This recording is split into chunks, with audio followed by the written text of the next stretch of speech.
Saudações, eu sou o Android e nesse vídeo eu vou fazer a parte 2 do super-heróis irados que não são nem da Marvel e nem da DC. Que vocês de novo curtiram muito, é sério. É o segundo vídeo que vocês mais gostaram. Não é o mais visto, mas é o que vocês mais amaram. Que ele só perde pro Piores Desenhos que Existem parte 1. Então, como vocês gostaram, eu vou fazer logo essa parte 2. Então chega de enrolação, vamos lá. Em décimo lugar fica The Tick, da New England Comics. Ele foi um personagem criado para ser a mascote dessa mesma editora. E a história do Tick, bom, ele não tem uma origem definida. A única coisa que sabemos é que ele, na sua primeira história, ele sai de um hospital psiquiátrico. O que dá a entender que ele não sabe quem ele era antes de ser o Tick. E provavelmente ele é um doido varrido. E ele é ajudado pelo seu amigo Arthur, o garoto mariposa, ou homem mariposa, se não me falha a memória. E é até engraçado os poderes dele, que ele tem a clássica super durabilidade, mas ele continua sentindo dor mesmo assim. E tem super força, também além do poder dramático, que quando a situação está mais dramática, ele aumenta seus poderes. E é sério, é muito engraçado ele. Em nono lugar fica Danger Girls, da IDW Publishing. A história, na verdade, é até bem parecido com As Panteras e Três Espiãs Demais. São três garotas que são espiãs e têm que combater o mal, usando sua inteligência, astúcia e suas habilidades de espião. Ou seja, as Três Espiãs Demais e As Panteras fazem um sucesso, então, por que não elas repetirem a fórmula? Em oitavo lugar fica Scott Pilgrim, da Oni Press. Scott Pilgrim é um garoto que tem uma banda, se apaixona facilmente e um dia desses ele acaba se apaixonando por Ramona. Mas logo ele descobre que para ele ficar com Ramona ele tem que derrotar seus 7 ex-namorados. Na verdade são só 6, porque uma é uma mulher.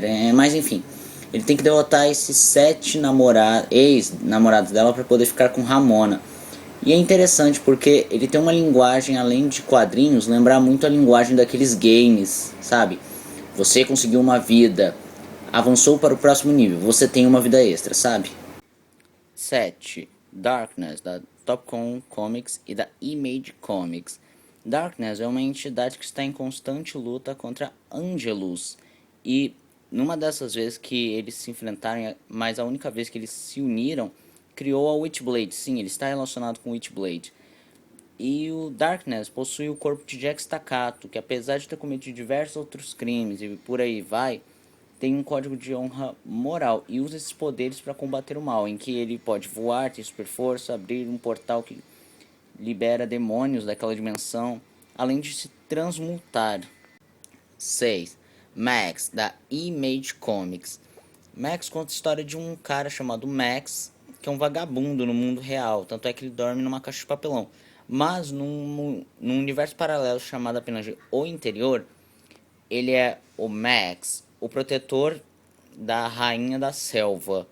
E essa Rainha da Selva no mundo real tem a identidade de Julie Winter, uma freelance de serviços sociais que acabou por tirar o Max da cadeia uma certa vez.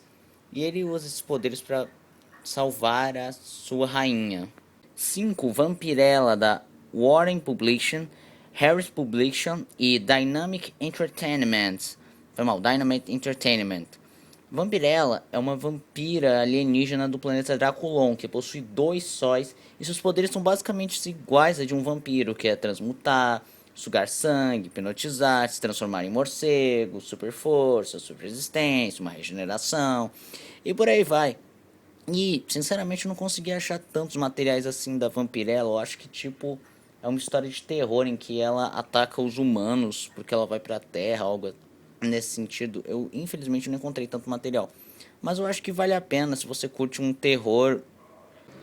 4. Young Blood, da Image Comics. Young Blood, basicamente, é só mais uma equipe de super-heróis. Mas essa história, eles são financiados pelo FBI. E ao contrário de muitas histórias que colocam super-heróis como Zé Ninguéms, ou enxergados como ameaça, ou como deuses, por aí vai, não. Nesse universo, os heróis são enxergados como celebridades, que é assim que a visão do autor quanto aos heróis, se eles existissem na vida real, eles seriam tratados como celebridades. E a série vale muito a pena, porque uma das fontes de inspiração foram os Jovens Titãs, então dá pra ver que é muito bom. 3. Magnus, Robot Fighter, ou Magnus, o lutador de robôs, ou algo assim que seria uma tradução, que foi publicado pela Gold Key Comics, pela Variant Comics e recentemente em 2010 pela Dark Horse Comics. E conta a história de um futuro alternativo. No ano de 4000, os robôs se tornaram agora os servos dos humanos, e nós humanos ficamos completamente à mercê desses robôs. E Magnus foi treinado pelo seu mestre robô a derrotar esses robôs malignos que pretendem matar toda a raça humana, porque anteriormente esses robôs maus foram usados por criminosos. E o interessante é que ele tem uma força extremamente excelente, porque ele pode partir um robô ao meio com a mão nua. Segundo lugar fica Sin City, da Dark Horse. Sin City foi escrito pelo mestre Frank Miller, então, se foi escrito pelo Frank Miller, espere bastante violência, muita crítica social e por aí vai. E a história principal, do primeiro capítulo pelo menos, é de Marv, que persegue o assassino Gold. Depois que ele dormiu com uma mulher e ele percebeu que ela desapareceu, ele vai em busca dela. E ele decide logo seguir o Gold, porque ele acredita que tem um envolvimento. E uma coisa interessante, Marvel, apesar de ser um brutamontes, carrancudo, com uma cara toda machucada, ele tem um bom coração, apesar dessa sua aparência, e protege Nancy com unhas e dentes. Em primeiro lugar fica O Corvo, da Image e da Caliber Comics. Bom, o Corvo, a inspiração dele foi pelo James, que após ter sua namorada atropelada por um caminhoneiro bêbado, ele ficou melancólico, se alistou no exército e foi ali que ele começou a escrever as primeiras páginas do Corvo e colocou toda a sua melancolia e tristeza no personagem. E agora a história do Corvo é sobre Eric e sua noiva Shelley, que após terem seu carro pifa no meio do nada, uma gangue tenta tirar satisfações. Ele vai lá para tentar derrotar esses caras e fala para a mulher dele trancar o carro e fechar os vidros. Mas os caras o matam, quebram o vidro, espancam, matam e estupram sua noiva, e ele assistindo tudo nos seus últimos momentos. E quando volta, é guiado por um corvo. E agora ele vai fazer justiça contra aqueles que mataram a sua amada Shelley.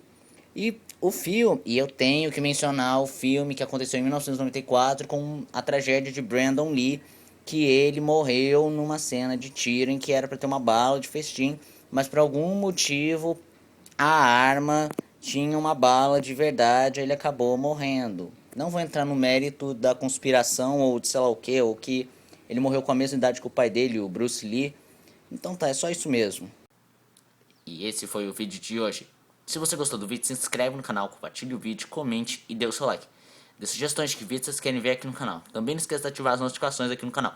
E enche esse vídeo de likes se você gosta dos meus vídeos e quer que o YouTube te notifique. Então, eu sou o Android e digo tchau!